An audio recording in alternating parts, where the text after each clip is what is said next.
September 14th, 1941.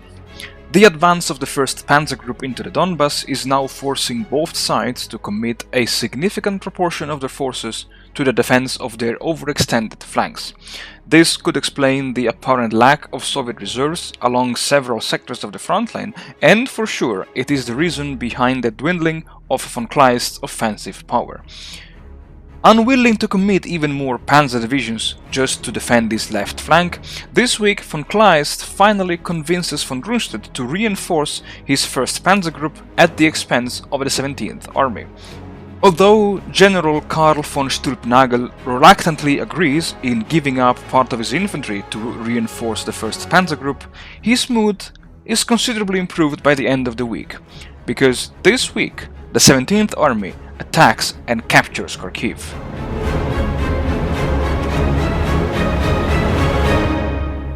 Howdy folks, welcome back to the channel and welcome to the second episode of the second week of Operation Typhoon. And yes, so even though in the last episode I moved some units of the 6th Army, I realized too late that I was not supposed to move them because the 6th Army, even though it's taking part in Operation Typhoon, is still, let's say, subordinated to Army Group South. And anyway, regardless of this kind of small mistake,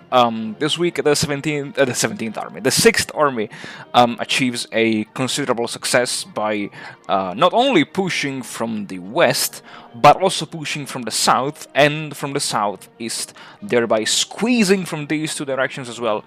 the enemy troops inside the the Kursk pocket. Besides that, the mobile elements of the 6th Army, which I think were part of the one motorized army corps containing the 16th Panzer Division and the Slovak mobile division, kept extending the encirclement around Kupiansk. And it was at this time that I realized that I could have maybe achieved one more encirclement, namely the encirclement of the Rifle Division northwest of Slavyansk and south of Kupiansk. But anyway, this came, let's say, too late, and I didn't have enough movement points to encircle even that rifle division. But still, I mean, this week the let's say Army Group South achieved a considerable success, because not only its troops managed to encircle 6 more rifle divisions between Kharkiv and Kupiansk, but they also managed to capture Kharkiv per se, Kharkiv itself, and this was achieved thanks to the divisions of the 17th Army. Of note, the divisions, 2 infantry divisions, which have been regimented since 2 weeks, and which just stormed the city of Kharkiv with a all-round attack. Importantly, the temporal motorization of the 296th Infantry Division allowed me to seal the gap of around the 2 rifle divisions between Balaklia and Kupiansk,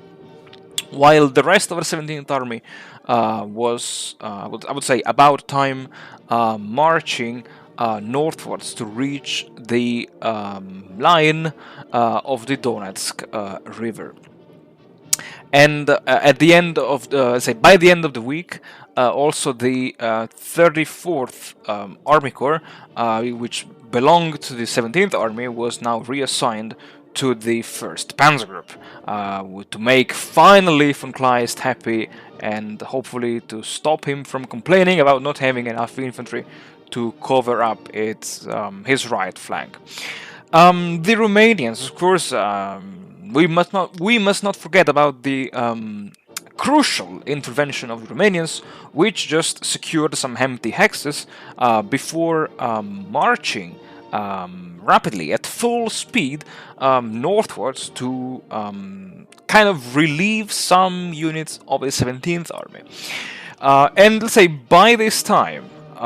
hopefully you guys, let's say external foreign military observers, might have understood which could be the plan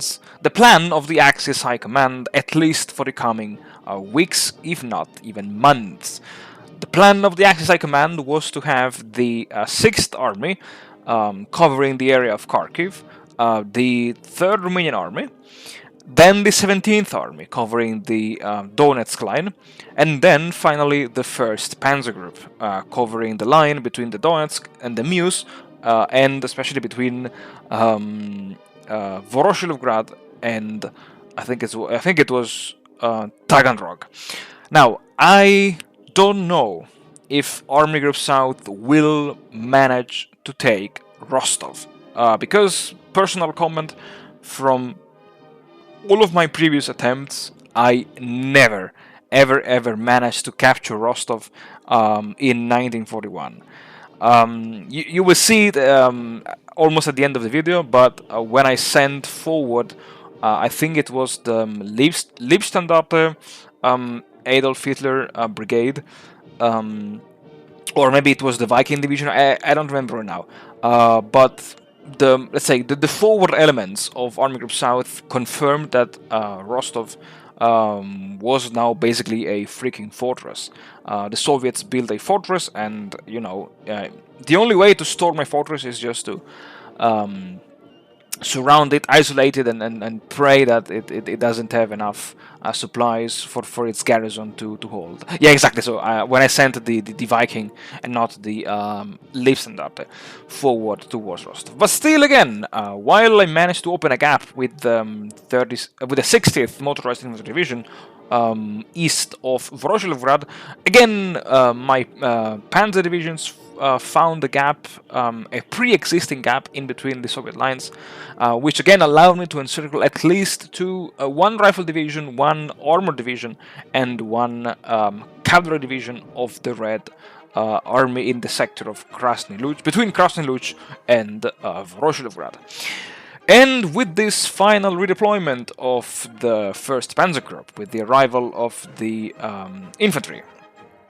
of the 17th Army to the 1st Panzer Group, I would say that this week has finally arrived to an end. And as always, folks, thank you very much for watching, thank you very much for supporting the channel. I wish you all the best, and as always, I hope to see you all again next week.